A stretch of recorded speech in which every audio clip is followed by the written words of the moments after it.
नमस्कार दोस्तों, टाइटल और थंबनेल देख के आप सभी को अंदाजा लग गया होगा। आज के वीडियो लेक्चर के अंदर हम लोग चर्चा करने वाले हैं आपके बीकॉम प्रोग्राम और ऑनर्स के सेमेस्टर 4 के one of the most important subject cost accounting को लेकर के। उम्मीद करता हूं आप सभी इत्मीनान से इस वीडियो लेक्चर के दरमियान मेरे साथ आखिरी तक बने रहेंगे। और हाँ, अगर आपको वीडियो हेल्पफुल लगता है, कंटेंट यूजफुल लगता है, तो इस वीडियो को लाइक करके अपने तमाम दोस्तों के साथ शेयर जरूर करेंगे। तो विदाउट वेस्टिंग द टाइम चलिए शुरू करते हैं। माय डियर फ्रेंड्स, हम लोग आज के वीडियो लेक्चर को स्टार्ट करें उससे पहले एक छोटी सी बुनियादी बात जो आप सभी को समझ लेना जरूरी है। इस चीज से कोई फर्क नहीं पड़ने वाला आप लोग दिल्ली यूनिवर्सिटी के अंदर बीकॉम प्रोग्राम के स्टूडेंट है या ऑनर्स के स्टूडेंट है, रेगुलर के स्टूडेंट है, एसएल के स्टूडेंट है या एनसी वेब के स्टूडेंट है। आप सभी तमाम कैटेगरी के स्टूडेंट्स के लिए आज का ये वीडियो, आज का ये लेक्चर इक्वली इंपॉर्टेंट होने वाला है। अब ध्यान दीजिएगा, आपका ताल्लुकात किसी भी कैटेगरी से हो, अगर आप लोग बात करते हैं कॉस्ट अकाउंटिंग की, तो दिल्ली यूनिवर्सिटी के अंदर ये वाला सब्जेक्ट आप सभी को डीएससी कैटेगरी के अंदर देखने को मिलता है। माने जितने भी आपके डिसिप्लिन स्पेसिफिक कोर सब्जेक्ट होते हैं, वहां पर सेमेस्टर 4 के अंदर आपको कॉस्ट अकाउंटिंग ऑफर किया जाता है। और जैसा कि आप सभी जानते हैं, जितने भी आपके यानी कि मेजोरिटी ऑफ जो डीएससी कैटेगरी के सब्जेक्ट है, उनका जो पेपर है रिटन एग्जामिनेशन आपका 90 मार्क्स का होता है। और दिल्ली यूनिवर्सिटी के अंदर हर एक 30 मार्क्स के लिए आपको यहाँ पर 1 घंटे का वक्त, समय और टाइम दिया जाता है। इस मैथमेटिक्स के हिसाब से आप लोग मोटा मोटा कैलकुलेट कर सकते हैं कि सर इस पर्टिकुलर पेपर के अंदर आपको 3 घंटे का वक्त, समय और टाइम दिल्ली यूनिवर्सिटी की तरफ से दिया जाएगा। अब ध्यान दीजिएगा, अगर आप लोग कॉस्ट अकाउंटिंग की बात करते हैं तो जैसा कि मैंने आपको बताया 90 नंबर का पेपर होगा। अब इस 90 नंबर के पेपर के अंदर आपके एंटायर सिलेबस को 5 यूनिट के अंदर कैटेगराइज किया हुआ है। और अगर आप लोग यहाँ पर अलग अलग किताबों को खोल करके देखेंगे तो आप लोग पाएंगे कुल मिलाकर के ले दे करके आपके एंटायर सिलेबस के अंदर 12 से लेके 13 चैप्टर बनते हैं। अब ये डिपेंड करता है पब्लिशर टू पब्लिशर और ऑथर टू ऑथर, लेकिन अगर आप लोग मोटा मोटा रफली अगर आप एक आइडिया लेकर के चलते हैं तो आप लोग 12 चैप्टर का एक एस्टिमेशन लेके चल सकते हैं। और इन्हीं 12 चैप्टर को आपके 5 यूनिट के अंदर डिवाइड किया गया है। अब ध्यान से समझिएगा, अगर आप लोग 12 चैप्टर को तैयार करते हैं तो आपका कितना नंबर बनता है? सर 90 नंबर बनता है। और 90 नंबर का ही पेपर आपको यहां पर इस बार आपके सेमेस्टर एग्जामिनेशन के अंदर देखने को मिलेगा। लेकिन कैसा रहे, अगर मैं आपको बता दूं कि इन 12 चैप्टर्स में से केवल और केवल आपको माय डियर फ्रेंड्स 1/3 यानी कि इसका जो तीसरा हिस्सा अगर आप लोग प्रिपेयर करते हैं तो डेफिनेटली आप अपने फाइनल एग्जामिनेशन के अंदर मोर देन 80% मार्क्स बड़े प्यार से इजीली सिक्योर कर सकते हैं। जी हाँ, आप लोगों ने बिल्कुल सही सुना। अगर आज का जो रोड मैप आपको देने वाला हूं, आज की जो स्ट्रेटजी मैं आप सभी के साथ शेयर करने वाला हूं, जो भी आपको चैप्टर मैं रिकमेंड करने वाला हूं, अगर आप उनके ऊपर इंप्लीमेंट करते हैं, उन तमाम चैप्टर्स को तैयार करते हैं, तो डेफिनेटली इतना मैं आपको श्योरिटी दे सकता हूं, आप अपने फाइनल एग्जामिनेशन के अंदर easily 72 marks out of the 90 secure कर सकते हैं। बस शर्त ये रहेगी कि जो जो बातें मैं अभी आपको बताऊंगा ना, आपको 101% उनके ऊपर इंप्लीमेंट करना। और सबसे जरूरी बात, आज के वीडियो लेक्चर के अंदर मैं आपको इस मुद्दे पर भी चर्चा करूंगा कि एग्जैक्टली जो जो चैप्टर मैंने रिकमेंड किए हैं वो आप लोग कहां से पढ़ सकते हैं, पीवाईक्यू कहां से मिलेंगे, फ्री लेक्चर्स कहां से मिलेंगे, जहां पे आपकी यूनिवर्सिटी एग्जाम ओरिएंटेड क्लासेज आपको देखने को मिले और अप टू डेट कंटेंट के साथ देखने को मिले। अब ध्यान दीजिएगा, इन 12 चैप्टर्स में से मोटे मोटे चैप्टर आप सभी के सामने लिखे हुए हैं, जहां पर अगर आप लोग ध्यान देंगे तो आपका पहला क्वेश्चन आपके चैप्टर नंबर 1 से आएगा। काफी किताबों के अंदर चैप्टर नंबर 1 को इंट्रोडक्शन के नाम से पढ़ाया जाता है और काफी किताबों में चैप्टर 1 को 2 पार्ट करके पढ़ाया जाता है।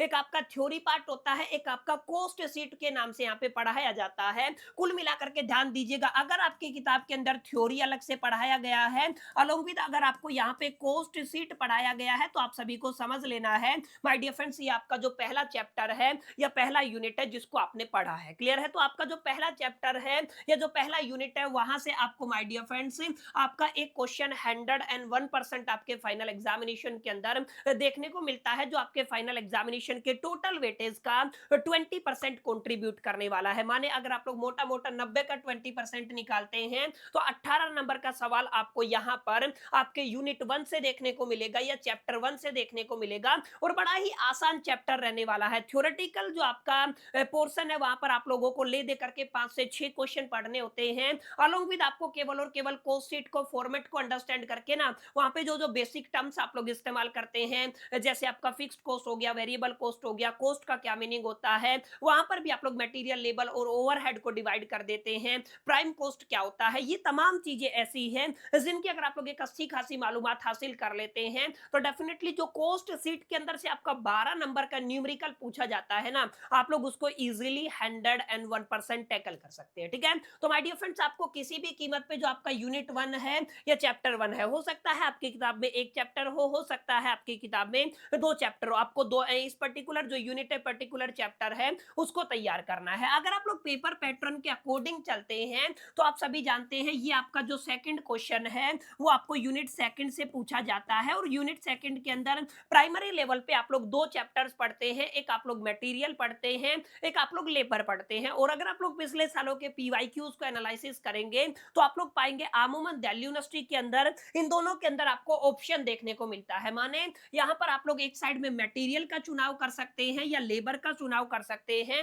जो आपको बेहतर आता है आप लोग उसका चुनाव कर सकते हैं। लेकिन जितना मैं इस बार प्रेडिक्ट कर पा रहा हूं, जितना मैं पेपर पैटर्न को अंडरस्टैंड कर पा रहा हूं, मुझे ऐसा लगता है कि यहाँ पे जो 18 नंबर का सवाल बनेगा ना, वो आपका एक चैप्टर से ना बन करके आपका मिक्स बनने की पॉसिबिलिटी है। इसकी करीब करीब 30% पॉसिबिलिटी मेरे को लग रही है, ठीक है। बाकी 70% चांस है कि आपको एक चॉइस के अंदर मटेरियल देखने को मिलेगा, एक चॉइस के अंदर आपको लेबर देखने को मिलेगा, जिसमें आपको बेहतरीन समझ में आता है, जो आपका चैप्टर आपको अच्छा आता है डेफिनेटली आप उसका चुनाव कर सकते हैं। और ये वाला यूनिट भी अगेन आपके फाइनल एग्जामिनेशन के टोटल वेटेज का 20% कंट्रीब्यूट करने वाला है। माने मटेरियल या लेबर से जो एक सवाल आप लोग अटेम्प्ट करेंगे वो आपके फाइनल एग्जामिनेशन के अंदर 18 नंबर आपको दिला सकता है। तो दो चैप्टर आपने किए, इनमें से आप लोग कोई एक का चुनाव कर लीजिए, मटेरियल या लेबर का चुनाव कर लीजिए, तो 18 नंबर यहां से कंफर्म हो जाएंगे, 18 नंबर यूनिट 1 से कंफर्म हो जाएंगे। तो आपके कितने नंबर हो गए सर? 36 नंबर हो गए। अब ध्यान दीजिएगा, आपके पास यूनिट 3 के अंदर कोई चॉइस ही नहीं है, आपको ओवरहेड पढ़ना है। और मैं आपको मोटा मोटा बता देता हूं, मैंने जो पढ़ाया हुआ है ना, आपको ओवरहेड्स को दो पार्ट के अंदर पढ़ाया हुआ है। सबसे पहले हम लोगों ने मशीन आवर रेट की टर्म्स में पढ़ा था, अलोंग विद आप सभी ने पढ़ा था माय डियर फ्रेंड जितने भी आपके ओवरहेड डिस्ट्रीब्यूशन है, और स्पेसिफिकली ओवरहेड डिस्ट्रीब्यूशन के अंदर भी मैंने आपको पढ़ाया था। एक आपका प्राइमरी डिस्ट्रीब्यूशन होता है, एक आपका सेकेंडरी डिस्ट्रीब्यूशन होता है।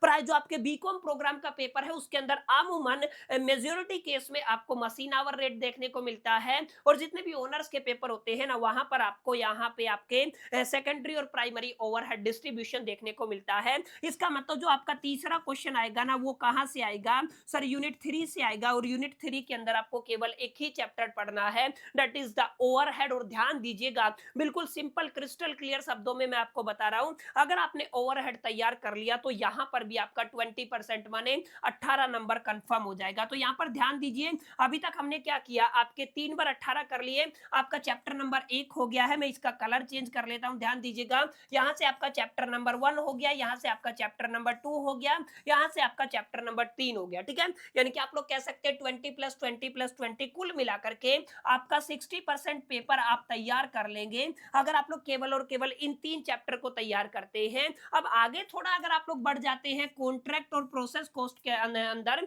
या प्रोसेस कॉस्टिंग के अंदर, आपको अमूमन चॉइस देखने को मिलता है, या तो आप लोग कॉन्ट्रैक्ट की तैयारी कर सकते हैं, या तो आप लोग प्रोसेस की तैयारी कर सकते हैं। और जो चौथा क्वेश्चन है ना, वो आपको यहीं से देखने को मिलता है, और ये भी आपका कितने नंबर का रहेगा सर? 20% कंट्रीब्यूट करेगा, माने 18 मार्क्स का माय डियर फ्रेंड्स यहाँ पे ये आपका सवाल रहने वाला है। इसका मतलब 4 आपने चैप्टर तैयार किए, आपका 20 + 20 + 20 + 20 कुल मिलाकर के कितना पेपर का वेटेज हो गया सर? 80% हो गया, और 90 का 80% कितना होता है? 72 होता है। कुल मिलाकर के 12 में से अगर आपने 4 चैप्टर तैयार किए तो देखिए आपका कितना 80% पेपर कवर हो जाएगा। इसके अलावा अगर आप लोग 101% पेपर कवर करना चाहते हैं तो रिमेनिंग चैप्टर के अंदर भी आप लोग केवल इन 3 चैप्टर को प्रायोरिटी पे रख सकते हैं। एबीसी माने जो आपके एक्टिविटी बेस्ड कॉस्टिंग होता है, एक या दो लेक्चर के अंदर निपट जाता है। सर्विस कॉस्टिंग से भी अक्सर एक सवाल देखने को मिलता है। एक आपका सीएसआर होता है, ठीक है ना, जो आपका कॉस्ट रिकंसिलिएशन स्टेटमेंट होता है। सीआरएस होता है, ठोक ये आपका मैंने मिस्टेक से कर दिया, यहाँ पे क्या होता है? सीआरएस होता है। तो याद रखिएगा, जस्ट ए मिनट, ये क्या होता है? आपका सीआरएस होता है, कॉस्ट रिकंसिलिएशन स्टेटमेंट। और कॉस्ट रिकंसिलिएशन स्टेटमेंट के अंदर भी आई थिंक 2 ही क्लासेस लगती है जहां पर हम लोग चर्चा करते हैं। सबसे पहले तो आप लोगों को profit according to the financial accounting given होता है, सेकेंडरी जो आपको प्रॉफिट है according to the cost accounting given होता है। तो दो ही तरीके की न्यूमेरिकल बनती हैं, तो इनको आप लोग तैयार कर लेते हैं। तो मोटा मोटा अगर आप लोग इन चैप्टर्स को तैयार कर लेते हैं, 4 चैप्टर आपने तैयार किए तो 101% 80% आपका पेपर कवर हो जाएगा। और अगर आप लोग यहाँ पे केवल इन 3 चैप्टर को भी तैयार कर लेते हैं तो according to me and my personal experience, ये मेरा व्यक्तिगत मानना है कि आपका पूरा का पूरा पेपर आप लोग इजीली अटेम्प्ट कर सकते हैं। अब आप सभी के दिलो दिमाग और जहन के अंदर एक सवाल आ रहा होगा कि सर ये बात ठीक, आपने जो रोड मैप दिया है, ये जो प्लानिंग दिया है कि 4 chapter is equal to the 80% हमारा पेपर कवर हो जाएगा, अब ये बता दीजिए पढ़े कहां से? क्योंकि हमने देखा YouTube के ऊपर अगर हम लोग जाते हैं तो हर एक व्यक्ति है ना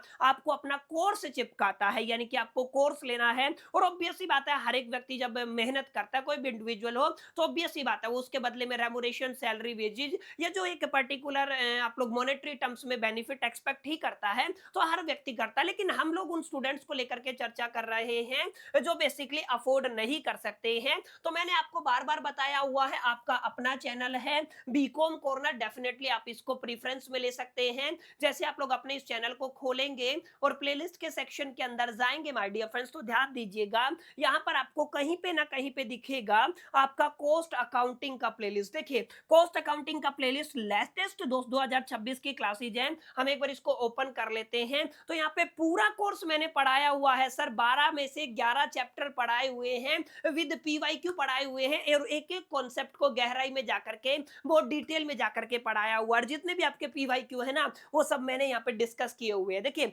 अभी मैंने क्या किया है, जो आपका इस बार 9 CGPA पार वाला है ना आपका सीरीज चलाया हुआ है, अगर आप लोग आज से तैयारी करना चाहते हैं तो ये आपका यूनिट 1 हो गया, 3 घंटे के अंदर 18 नंबर कंफर्म, ठीक है। अब अगर आप लोग आगे चलते हैं तो ये आपका मटेरियल हो गया, मटेरियल को अगर आप लोग तैयार करते हैं करीब करीब लेस देन 4 आवर्स के अंदर आपका मटेरियल कंप्लीट। अगर आप लोग लेबर को करना चाहते हैं तो करीब करीब 3 घंटे के अंदर आपका लेबर कंप्लीट। इसी तरीके से अगर आप लोग ओवरहेड को करना चाहते हैं तो करीब करीब 4.25 घंटे के अंदर आपका ओवरहेड कंप्लीट हो जाएगा, और बाकी जितने भी आपके लेक्चर्स बच जाएंगे उनको हम लोग समय रहते आपके एग्जामिनेशन से पहले तमाम अपने जितने भी चैप्टर्स रहेंगे उनको इसी प्लेलिस्ट के अंदर अपडेट करने वाले हैं, अपलोड करने वाले हैं। तो डेफिनेटली आपकी तैयारी कहां से हो सकती है ये भी मैंने आपको बता दिया। अब ध्यान दीजिएगा, किसी भी वीडियो का अगर आप लोग ओपन करेंगे ना तो यहाँ पे जैसे जस्ट ए मिनट में आपका कोई भी वीडियो, जस्ट मैं एक रैंडम वीडियो ओपन कर लेता हूं, जस्ट ए मिनट, अगर आप इसको ओपन कर लेते हैं तो एक मिनट, जस्ट ये ओपन हो रहा है, ठीक है ना। अब ध्यान दीजिएगा यहाँ पर अगर आप लोग नोट करेंगे तो यहाँ पे आपको कोई भी पीडीएफ के लिए भी पैसा देने की जरूरत नहीं है। डेफिनेटली आप हमारी पीडीएफ को फ्री ऑफ कॉस्ट एक्सेस कर सकते हैं। जितना भी मटेरियल मैंने पढ़ाया हुआ है ना यहाँ पे आपको हमारे टेलीग्राम चैनल का लिंक मिल जाएगा, बीकॉम कॉर्नर करके आप लोग सर्च भी कर सकते हैं। इस टेलीग्राम चैनल को आप लोग ज्वाइन कर लीजिएगा, वहां पर जितना भी कंटेंट है वो वहां पर मैं आपके कंटेंट को अपलोड कराता रहता हूं। तो my dear friends, it's all about the आप लोग कह सकते हैं कॉस्ट अकाउंटिंग, जहां पर मैंने न केवल आपके इंपॉर्टेंट चैप्टर्स को डिस्कस किया, हमने समझा कितने कितने मार्क्स की इस बार आपके फाइनल एग्जामिनेशन में इन चैप्टर से आने की प्रोबेबिलिटी है, और हम लोगों ने देखा आप लोग तैयारी कहां से कर सकते हैं, किस तरीके से कर सकते हैं, और फ्री नोट्स आपको कहां से मिल सकते हैं। उम्मीद करता हूं आप सभी को ये छोटा सा सेशन पसंद आया होगा, वीडियो आपको अच्छा लगा होगा। वीडियो अच्छा लगा तो इस वीडियो को लाइक जरूर कर दीजिएगा, दोस्तों के साथ शेयर करना मत भूलिएगा। पहली दफा चैनल पे आए हैं तो चैनल को सब्सक्राइब करके बेल आइकन को जरूर प्रेस कर दीजिएगा। इस वीडियो के अंदर इतना ही, मिलते हैं नेक्स्ट वीडियो के अंदर, जब तक के लिए मैं तो so all the best, keep learning.